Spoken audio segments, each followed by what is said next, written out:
All right, today we're going to look at the binomial theorem, and it's difficult for you to understand. It's kind of one of those bottom of the staircase ideas that so much of modern mathematics, computers, the language of computers, probability, all kinds of things are based on this as a foundation. And it goes back to just taking binomials, two terms, raising them to powers, multiplying them by themselves repeatedly. So as you go further into mathematics, this will be one of those things you look back over your shoulder and look back and say, oh, I had no idea that all applied, assuming you go on to some more powerful math. So binomial you should know and you should understand right now. Two terms, binomial. And we raise them to powers. We've learned to square it, multiply it, double it. And that was a way for us to be able to multiply polynomials pretty quickly. And as we raise them to larger and larger powers, multiplying them takes quite a bit of time, effort, and energy. So you should learn this to help at least slow that part or speed that process up. So here's some powers on the binomial x plus a. Anything to the 0 power is 1. If I raise it to the first power, I get just that, x plus a. If I square it, I square that, you get x squared. Square that, you get a squared. Multiply the two terms inside, ax, and multiply that by 2, 2ax. You double it. Square it, multiply them together, double it. If I multiply it by itself 3 times, I'm taking this one and multiplying it by that one. I get x to the third, 3xa squared plus 3a squared x plus a cubed. The pattern continues. And as we look at some things in what's written down here, we should start to recognize some things. So trying to guess what comes next when I do x plus a to the 5th should be fairly easily. Hopefully you're looking here and you found there were no x's, then there's a first power x, a second power x, a third power x, a fourth power x. There were no a's, then there's an a to the 1, and a squared, and a third, a to the 4th. So as I go on to the next row, I'm pretty sure I know what a to the power is going to be, and I know what the x to the power is going to be. They should both have 5s. And they do. They're 5th power. All right? The trouble is, how do I figure out what goes on in here? Well, I want you to look at some other patterns that I see. Focus on the first term, which is the x's, correct?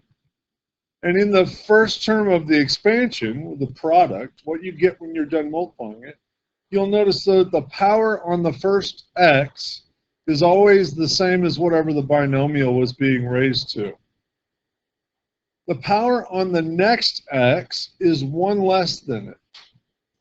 Went from 4th power to 3rd power to 2nd power to 1st power to none. That's a descending trend. So as I look here, I'm at x to the 5th, I'm going to have an x to the 4th, an x to the 3rd, x to the squared, an x to the 1st, and no x's. On the other side, the blue, we see a to the 1st, a to the 2nd, a to the 3rd, a to the 4th. This one's probably going to have a to the 5th. It does. And I can kind of step that progression down the other direction. A to the 5th, the term before it had a to the 4th, the term before that had a to the 3rd, had a to the 2nd, had a. So everything that deals with the variable portions is pretty easy and straightforward. It's just based on those patterns. Wind the first term down, 3, 2, 1, none. Wind the second one up, none, 1, 2, 3, none. First power, second power, third power, fourth power, none. Then first power, second power, third power, fourth power, 5th power. So it should be easy enough to predict those. Wind the a's up, none, 1, 2, 3, 4, 5th power. And wind the x's down, 5th power, 4th power, 3rd power, 2nd power, 1st power. So that should be easy enough to create. It's these numbers in here called the coefficients that need a little bit of work.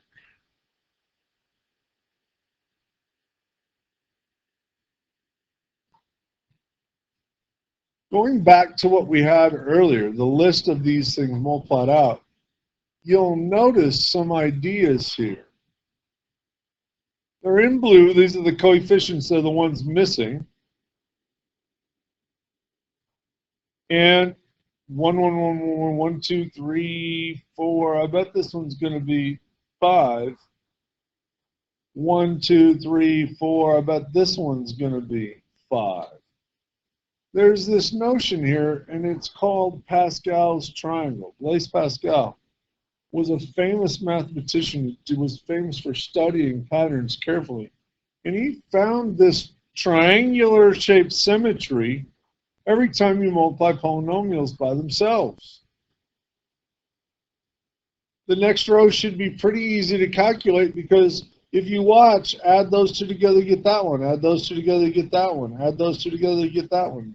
Add them up, add them up, add them up. So add them up, I should have a 1 on the outside because they all do, and then a 5, and then a 10, and then a 10, and then a 5, and then a 1.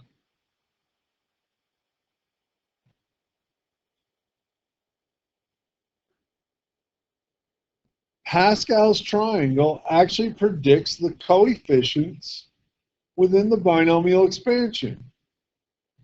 So if I want x plus a to the 5th, not only do I take the x's and go x to the 5th, x to the 4th, x to the 3rd, x to the 2nd, x to the 1st, and no x's, winding the x's down, and then I wind the a's up, no a's, a to the 1st, a to the 2nd, a to the 3rd, a to the 4th, and a to the 5th. But then I also can pencil in the coefficients 1, 5, 10, 10, 5, 1, and you'll notice there's symmetry, so you don't necessarily have to produce the whole darn table. This is it. This is called Pascal's triangle. If I want to make the next row, I would put another row of ones a little further out, and then I would simply 1 plus 5 is 6, 5 plus 10 is 15, 10 plus 10 is 20, 10 plus 5 is 15, 5 plus 1 is 6. I can predict what those numbers are going to be based on the pattern. Okay? So predicting the coefficients based on Pascal's triangle is not very hard, assuming you can make Pascal's triangle. Get back to my marker here so we can move forward.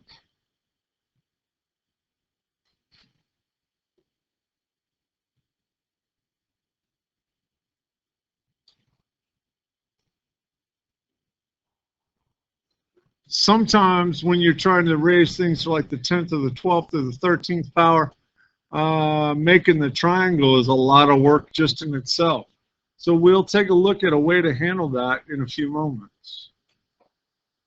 But let's turn in your packet, please, and see if we can do the calculations to predict this particular term. We'll take care of it together. Let's switch there. All right, find each coefficient described. Well, I'm looking for the x to the 3rd y coefficient as you expand x plus y to the 4th. Things I know about x plus y to the 4th power. Well, first of all, I know that if I were to write out x plus y, x plus y, x plus y, x plus y, I'd get x squared 2xy plus y squared, and I could do that again, x squared plus 2x plus y squared. And then I could FOIL out those 3-term polynomials. Well, we'd like to practice some more. If you recall, the first term, as we expand the polynomial out, is going to have the same power as what's on the binomial. As I go to the next term, it's going to wind down by 1 power. The next term is going to wind down by 1 power. The next term winds down by 1, and anything to the 0 power is 1, and so it doesn't actually show up. The next thing I have to realize is that the y terms start from the backside and follow that same pattern.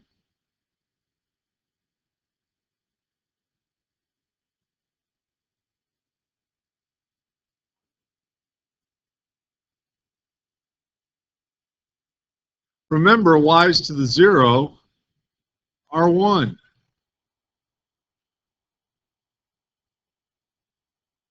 So I have x to the 4th. I'm leaving a space for a sign and a coefficient. I have x to the 3rd y.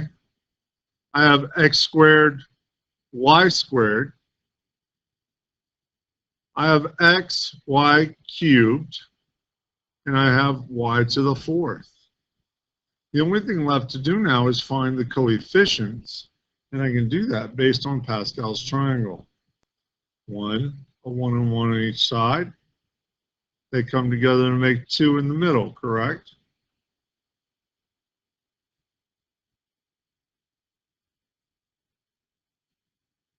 Keep moving down the expansion. 1, 3, 3, 1. 4, 6, 4, 1. This is the 0 power.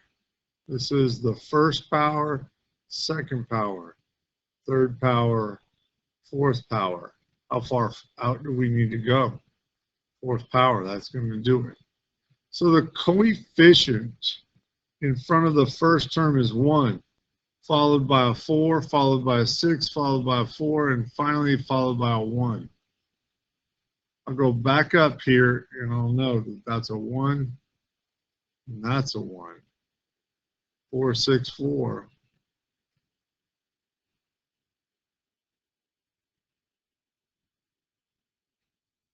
And because our sign in the middle was all plus, everything going between these is going to be a positive sign. Let me erase some of this and clean up what our results are. I have 1 times x to the 4th, which is x to the 4th. I have 4 x to the 3rd y's. I have 6 x squareds, y squareds. I have 4 x to the y thirds.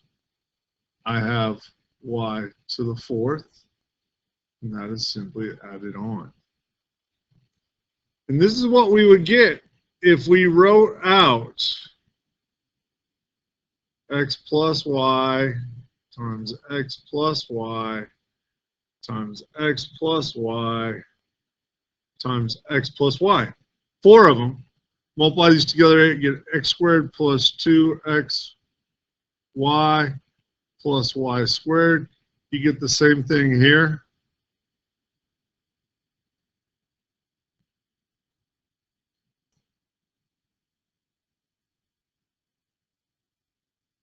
And by the time you get done multiplying these, you're going to get an x to the 4th. You're going to get a 2x to the 3rd y and another 2x to the 3rd y. Sorry about that. That's going to give you 4 of the x to the 3rd y. So hopefully you believe me without having to multiply it out. Maybe I should just make you multiply it all the way out. But we've generated the entire polynomial. All they wanted was the coefficient, though, in the term x to the 3rd y. Well, the coefficient in the x to the 3rd y term is right here. And the coefficient, when you look in the back to check your work, is simply the number out front of the variables. So the coefficient is 4.